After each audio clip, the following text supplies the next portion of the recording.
Shut up and sit down.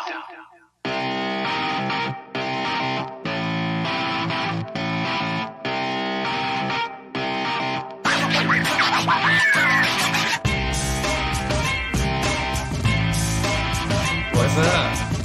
Yes. We're back at it again with another podcast. Yep. And looking forward to talking a bit with Rest today. We're at my place today. Yeah, the snow is starting to melt away, so I thought I'll make the effort and actually go outside a bit. As you can see, still got the woolly hat and everything. I'm an Englishman. Yeah. I'm still not used to this. Yeah. So even though I moved here ages back, still not used to it. But you know, new place now. Hope the sound is all okay for you. Yeah. Johan's a bit of a minimalist. He doesn't really like to have a lot of stuff here. There's nothing in this room. There's just a computer and us. Yeah, yeah. No. So if you think it's weird that we're sort of not looking straight into the camera, it's because we're really sitting across each other from a table. Look, Johan is there. So just a new perspective for the viewers, I guess. Yeah. Maybe they'll find our better side or something like that. Exactly. So we're still finicking around with how we want the conversations to be put. But I'm definitely going to be more comfortable in this environment talking to someone like this than sitting side to side. Neck pain and everything. So this is a bit more up and personal. Maybe the next one we'll have to do it on the road and actually be like, not my place, not your place, not both of our places, but like in a fight gym or something like that, or at an event. That would be pretty cool. Yeah, we're still a little ways away from figuring out a good setup for that, but definitely in the future for sure. Maybe we'll have a fika with Freja MMA where we'll be in a coffee shop and chatting and stuffing our face with all the Swedish treats. Yeah, that sounds good. So this Saturday, everyone, we have UFC 234 in Australia. That's going to have two great co-main and main event fights with four amazing fighters. You and I just watched the fights on that. So what was your thoughts on? Let's start with the co-main event, which will be Anderson Silva versus the last stylebender, Israel Adesanya. I know that you watch some anime. I don't watch the last anime. I watch probably Pokemon or Dragon Ball Z kind of thing. So Adesanya is an interesting guy. Yeah, and his fighting style shows it. Yeah, I think it's a fun little gimmick that he brings in. I mean, I'm sure there's people in the MMA world other than him that has interests in that part of the world. So I haven't seen much from him, like personally, because I just haven't watched much of his stuff. But it was sort of fun watching him move around out there doing the little cute avatar moves. Yeah, I think he has like maybe 2 or 3 fights in the UFC. And then apart from that, everyone's been YouTubing his name and watching all of his previous bouts. He used to do kickboxing, used to do a bit of boxing. He used to fight at heavyweight, can you believe it? You see him now at middleweight. Yeah. You wouldn't think about it, think of it. Those 8 extra kilos wouldn't suit him, I suppose. Yeah, I think he fought as a heavyweight, but not at the heavyweight weight. Just in the heavyweight division, but lighter than everyone else kind of thing. Yeah. And it really works for him. His speed and his style and the changing of styles. He is a style bender, so doing the other moves. And I guess Anderson Silva, who I would say created that kind of style of just changing and mixing the martial arts in a mixed martial arts fight. Yeah. Like, he was the one that started that in the first place. He was the one that came from Brazil, and everyone thought the Brazilians were just jiu-jitsu guys. Yeah. But went to Thailand and learned Thai boxing and Filipino boxing and these fighting styles that aren't really the traditional fighting styles, and bring it into the Western world, and just started exploring with the transitions and the matrix style that he has. And so that fight's going to be real fun. I'm hoping it will be real fun, and hoping it won't just be a strange quick knockout. I'm hoping that this will be a decision kind of win, just to be able to see them two go at it for as much time as I can as a fan kind of thing. So it will be the thing of, I would want that fight to go longer just so I can see how they will match up. Yeah. But there is also the risk that it will be a bad, boring fight because both of those don't know when to. Yeah, I'd say it's like around round 2, like 4 minute something extravagant would be cool, because then you get to see a lot of action and still see what the not just feeling each other out kind of thing. Yeah. And then we have the main event, which is Robert Whittaker in his homeland of Australia versus Kelvin Gastelum, who, everyone says he is the underdog of the middleweight division because of his height and things like that. But hey, he's knocking everyone out. He's getting through it. He really is getting through it. So yeah, those 10 centimeters can matter a lot. But from what we've seen with him, or from what I've seen with him, he's inclined to step in even quicker than people manage to step out. Yeah. He'll find the times when they strike and move in. So I'm sure he's. I mean, if you fight in a certain way all the time, you get used to that style of fighting. Yeah. And if you're always shorter, I suppose you can live with it better. Me being 173 centimeters and moving to Sweden, I know it's not always bad being a small guy. No. Sometimes the smaller guys do prosper, and I'm the living kind of thing that shows that. Yeah. I mean, how tall are you, Johan? I'm 190 on my passport, but a bit shorter in real life. Oh, okay. Or is it the older you got since your passport? No, I might have stretched myself out a little bit to get it. Yeah. I mean, I feel like with this kind of sport, I mean, if they were playing basketball, I would give someone a disadvantage straight away. Yeah. But in this kind of sport, does height really matter? It seems like the weight matters more than the height. Well, it's like with all things, it seems, in this sport. Like, it gives you an advantage if you know how to use it. And it can also give you a disadvantage. So a taller person might not have the speed that a smaller person would have. But I'd still say it's mostly an advantage, because most of the guys in that weight class is around like 6'2". So they're well balanced out. Yeah. But it's more of the thing that lightning sometimes strikes from clear skies.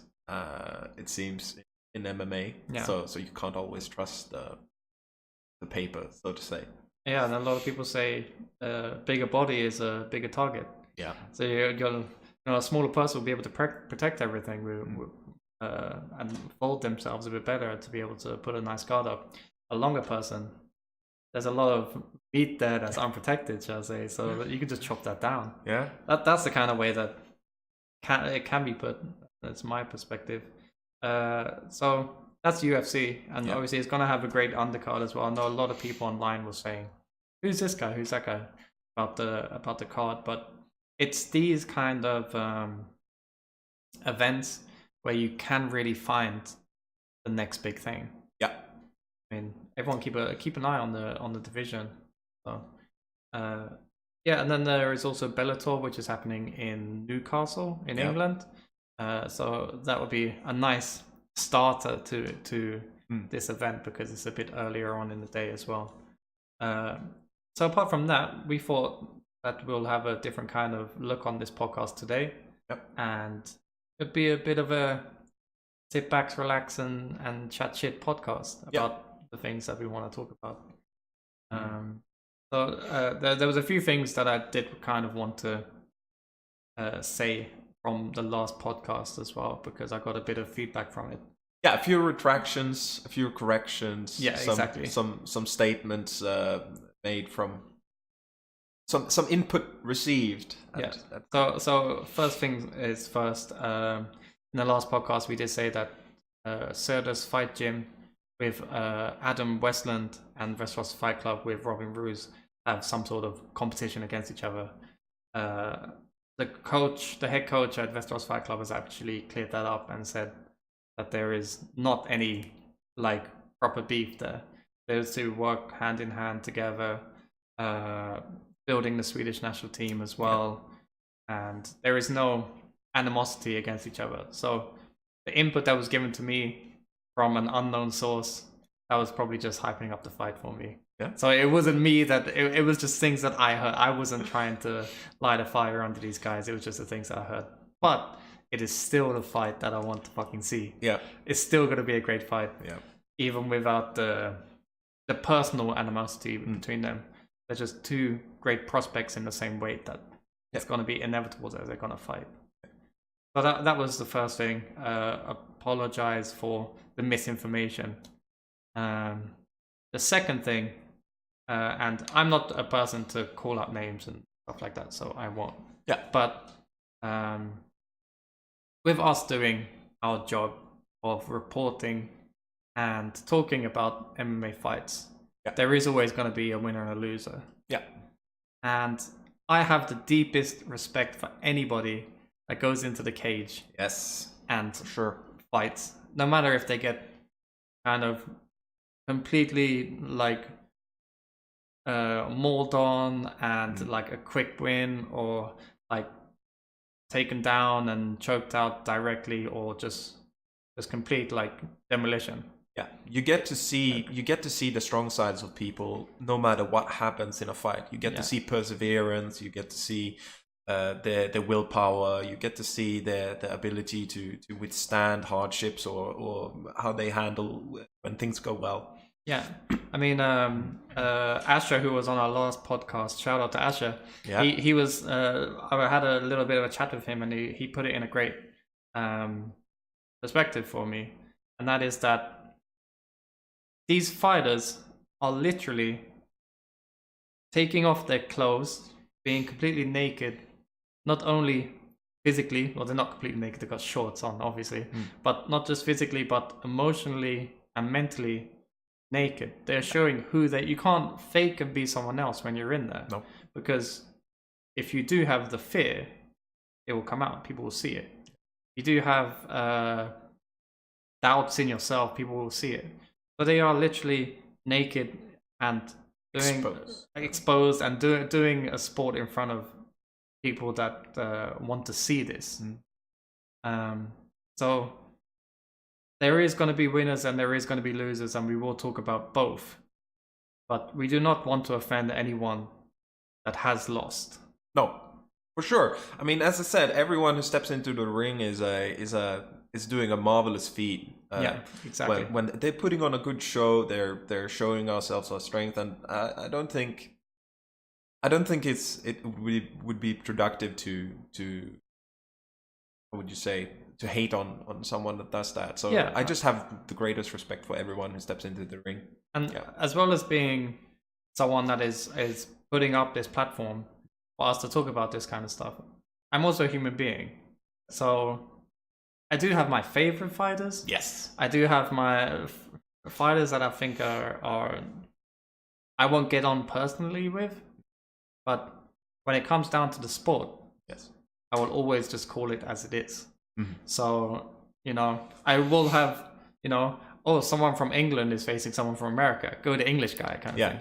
But if the English guy gets completely mauled, I will talk about it and I'll say he didn't do a good job. If someone did do a good job but still lost, I will say that I thought they done a great job but still lost. So I don't want to. I'm not trying to burn any bridges with people by if they feel like we excluded them for the people that won, but the person that won is the main story that we're talking about. Yes, and it's just without that, what will we be if we don't give the limelight to the champ or whatever it will be? So that's just a clear up from that as well. So apart from that, hey, we're going into spring. Yeah, in Sweden. The snow's still here, but it was like plus degrees for a short while today. So that's been quite nice. You get the little bit more huggable snow instead of the stiff layer of crackling snow. That's not as pleasant. A bit easier to drive out with my car in the morning. I don't have to stand there and scrape it for like 10-15 minutes. It's doing the flickering again. Damn it. Oh well. I did say to everyone that we won't have a perfect podcast for about a year, I'd say. We're still working things out, Soren Back wouldn't stay in the box during the interview, and kept on freezing with Asher, but we're not trying to be perfect. We're not perfect. No, this is That's the best thing about it. we're still trying to be having fun as well. So that's just what we're aiming for right now. Yeah. And that you guys are watching and kind of following us, having this fun and talking about this. Yeah. It's just a bonus, really. This is just my way of getting everything off my chest, I guess. Yeah. And the best way to follow the sport is to be involved in the sport. Yes. So that's always good. Today I actually came here to have lunch with Johan. So he made some incredible beef jerky. Yeah. Thanks, man. It was really, really good. I didn't think people were able to make beef jerky until you started talking about it. So super nice. Yeah. It's an old tried and true process of preserving meat, or preserving food overall. So I just found out about it, and I thought like, hey, I like meat, and I don't mind being able to keep it out at room temperature and taking a snack instead of some pure sugar candy, a chocolate bar kind of thing. Yeah. So it's a good snack, and it fills me up. And I guess it's better than like frying a meat as well, right? Well, yeah. Since well, I don't actually know how it compares. Oils? Do you add oils in when you're making it? In this batch, I added vinegars. But I don't know if that counts for oils. Other than that, there's no vinegar on salad. It must be. Yeah, it's a vinaigrette. I simplify things in my mind. So if you say vinegar, I'm like, that's probably healthy then, right? Yeah, it must be. It actually is a preservative as well. So vinegar actually helps keep it. How would you say, bacteria free afterwards? Well, speaking of health and everything, a lot of people might be like, "Wow, this guy's got a lot of time to do these podcasts." Yeah. I'm actually been off of my work. I do quite a physical job for my day job. So I'm actually off of work with a shoulder injury, which I've had this injury since October, November, and I've been just trying to get rid of it for so long. So I'm trying many different methods now. I'm looking to Eastern medicine. I bought a spike mat. Like, I'm trying to take multivitamins and drink more water and drinking smoothies and things like that. And so supplements and vitamins is that's something that you and I have been speaking about a bit before. Yeah. Because to me, I've always been like, if someone needs something, they should be able to get it out of food. Yeah. So if I have a vitamin C deficiency, I'll just go eat a lot of oranges. Yeah. Or I put oranges into my diet kind of thing. But I've been taking these multivitamins for like 3 days now, and I'm feeling great. Yeah. And I'm so angry about it because I want it to be right. I want it to be like, no, I eat fine kind of thing. But taking these multivitamins and not feeling tired, waking up in good moods kind of thing. And I suppose it's... Most people would say multivitamins are just you're buying basically expensive piss.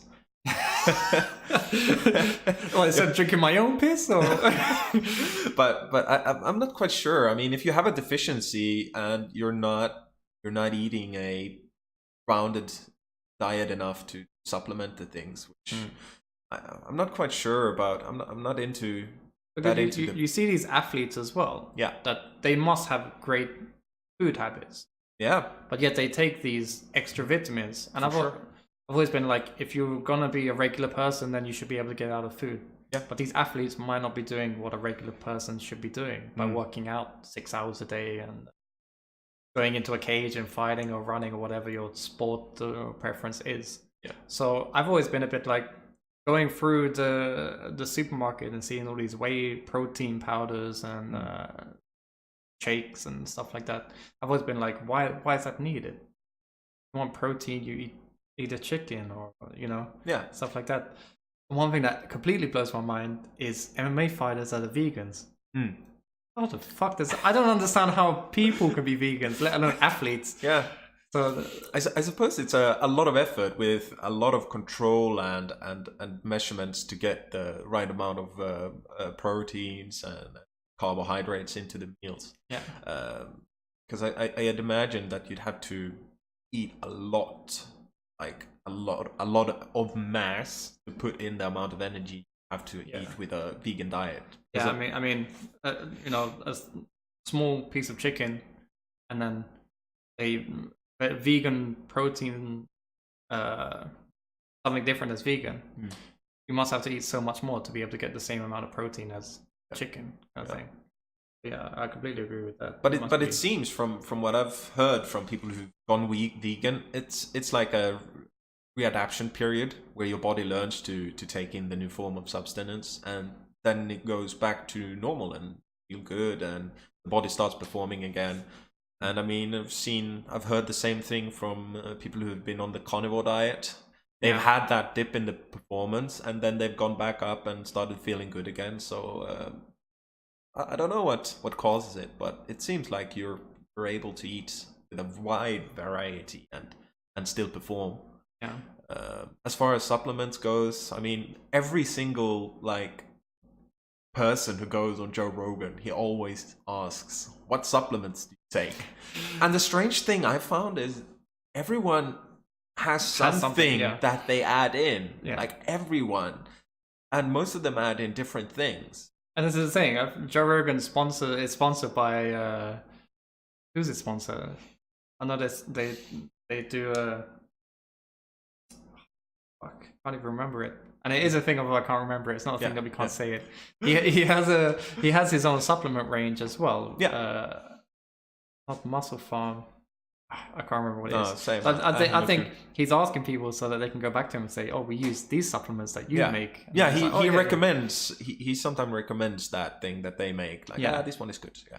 And I mean, maybe we would do that if we were doing one, but we don't have any sponsors. We're just chatting shit about this kind of stuff.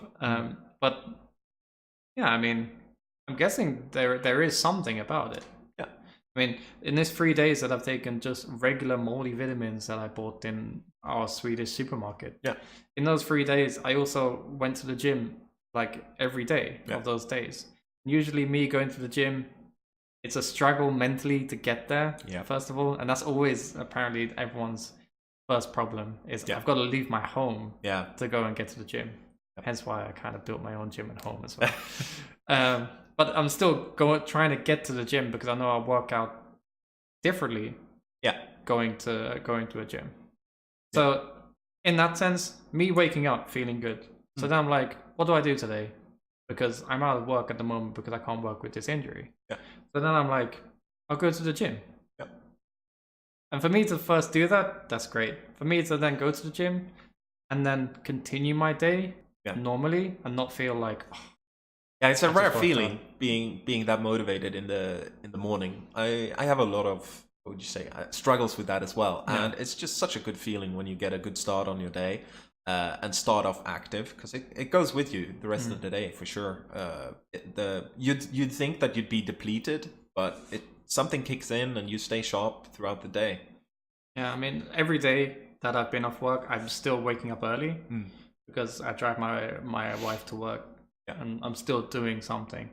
So now I've tried these multivitamins. I've tried drinking water the first thing I do when I wake up. Usually that was a thing that I wouldn't do. I'll drink coffee and dehydrate myself. Or cereal or something like that. We started drinking smoothies in the morning that we make at home. Stuff like that. Green smoothies. You look at it and you're like, this is gonna taste like shit. And then you try it and it tastes good. And with the smoothies, we don't put any kind of supplement in or anything like that. It's all like frozen berries, wheatgrass, hemp seeds, spinach, bananas, kind of stuff. But as long as you got it in the right amount, it tastes good. I have a what would you say, like wheatgrass for me is I need like 2 weeks to be able to handle the flavor of eating it like every day before I can. So you tried it? Yeah, I have a bag of wheatgrass in my cupboard. What we're using is wheatgrass powder. Yeah, same. Yeah, so it's the same. Okay, and the hemp seed or hemp seeds. Yeah, we're trying that as well. No, I've never tried that. See, that we're trying now, and because I've tried the like hemp oil, the CBD oils, Yeah. and that does leave quite a. You know when people say something tastes green, Yeah. it leaves a green taste in your mouth for sure Okay. for a long time. But this hemp seeds that we got seems to go away, and bananas, when you blitz them, have such a strong flavor that they just take over everything. Yeah. Yeah, bananas is one of the things that basically when you chop it up and smoothify it, it basically turns into a pile of sugar. I don't know how that works, but like when you put the berries and fruits into smoothies, it seems it changes their properties for the body to pick up. Like normally the body processes them as more of a fiber, like it has structure, but when it's in the smoothie form, it seems like it just goes straight out as sugar. Yeah. And I don't get the mechanics of that, but it seems like that's the way it works. I'm just trying to understand not the body, but my body a bit more. Do you know what I mean? Yeah. So it seems to be going well. Next week, so today's Friday. So Monday, I'm gonna stop taking the pills, like the anti-inflammatories and the painkillers for my shoulder, and just see how I go with. I'm going to the gym and keep on eating these multivitamins, stuff like that. Yeah. So see how it goes. Yeah. And I'll report back to everybody. Maybe we should do some challenges. Like we were talking earlier about, I'm not a fan of fizzy drinks. Yeah. It's not the thing of like the sugar in soda or anything. I don't like fizzy water. It's just a carbonation. Yeah, I don't like carbonated drinks. Yeah. And maybe we should even do a challenge of I drink like what everyone will call soft drinks for a week, and you drink only like fizzy stuff for a week, and then we compare it. That'd be nasty. I don't want to do that. It sounds like a terrible idea. You also don't like it, or what? Or you just think you'll be burping? No, I don't mind carbonated drinks. Because you don't drink coffee, so but whenever I drink carbonated drinks, my reaction is, well, you swallow it and then you keep it in your mouth and then you flush it like a few times to get rid of the carbonation and then you swallow. Oh, so you get rid of it in your mouth? Yeah, I ease it up a bit. Like, okay. I don't know why, but I was talking with a friend, like, it was actually a couple of years ago by now, and we were talking about like, what do you do when you take a sip of soda? And we both did it, and we both did the flush. Yeah, I know a lot of people like mouth. filter it through their teeth first, so that it foams up first. Yeah. So, is it just a modern thing? Yeah, well, I don't crave bubbles. Yeah, exactly. So I don't know what it is. I suppose it's just a feeling in your mouth that people are out to get. Like I said to you before, I went to a Swedish store, and they have a complete variety of different fruit flavored waters. Yeah. But all of them are carbonated. Yeah. And I say, do you have any water that's like uncarbonated with flavor? And they said no. People won't pay for that. They'll pay for this. What the fuck? Why? We're paying for the bubbles, or are we paying for water with fruit flavor just to spice up water a bit? Yeah. You know. So it's a bit weird. My mind. Simplistic minds. I'm just like, I want fruit water. Give me fruit water. Make it at home. Like, what the fuck? So but I like this kind of talk about health and stuff like that. Yeah, it's always something that's interested me. Cutting weight for MMA fights. Yeah, that's always a great fucking conversation. That's gonna have to be a podcast someday, because a whole podcast. About that one subject. I think it's I think it's a very controversial thing. I think it should be very controversial. It can't be good for a sport that you put in like, well, gonna add 10 kilos in the 2 days before you fight. I understand an even playing field of having everyone at a certain weight. I don't understand. Okay, I do understand getting I understand getting people to do it 24 hours before, because they don't want someone that's dehydrated going into the fight. But they're like, if we done the weigh-ins, okay, for example, in the Swedish amateur divisions, they get people to weigh in the day of the fight. Yeah. Like 3-4 hours before the fight happens. I'm not completely sure about the hours. So if someone wants to like put in a comment below or something about when it actually is. but they do it on the day of the fight. Yeah. And then they have a time to rehydrate and things like that. But at a professional level, they're given 24 hours to rehydrate. Yeah. If they would have moved that back to the day of the fight, everyone's saying, like, the people say, oh, but someone might die. Yeah. Let the first few ones die. Oh, shit. Oh, shit. So that people, like, realize, actually, like, we shouldn't be in this weight division. Yeah. And we should move. Yeah. And then everyone moves up a weight until, like, the right people are in the right weights. Yeah, there is the potential to create a more healthy way of approaching fight. I'm sure. I mean, I understand that they're like, oh, but if you do weigh 125 pounds for real, you can't knock people out. But that's not true. We've seen it. We've been to Swedish amateur MMA events. Yeah. And we've seen flyweights knock each other out. Yes. Sure. But I suppose it's just a flavor of, like, the old guard keeping true to current form. And I mean, I blame America, because in America everything has to be bigger. So the middleweights have to be bigger than the European middleweights. You know what I mean? That's probably what it is, right?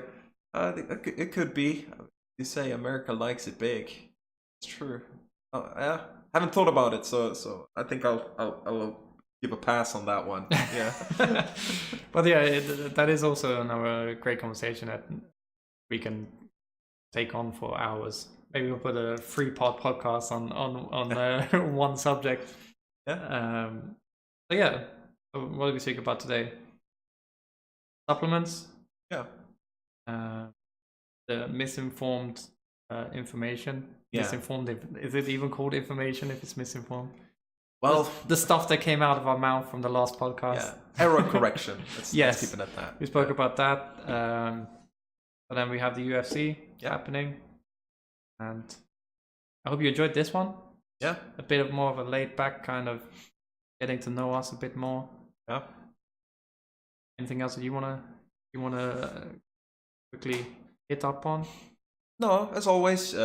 Well, thank you for the great event in Westeros Fight Club. That was amazing. Fun. Yeah, it was real fun. It's gonna stick with me probably for the rest of the year. So that's been quite nice. Other than that, it's all good from me, man. One more thing, stop with the double champ stuff. We don't want to see any more super fights. I get it. But it is slowing up the division. So please just give us normal fights. Keep the ranking systems. Stop with the money fights. Stop with everyone trying to be Conor McGregor. Yeah. Conor McGregor is Conor McGregor. So that's what I say. So thanks for everyone for tuning in. Yeah, we love you all. And remember, it's not a hobby, it's a lifestyle. Bye. Bye.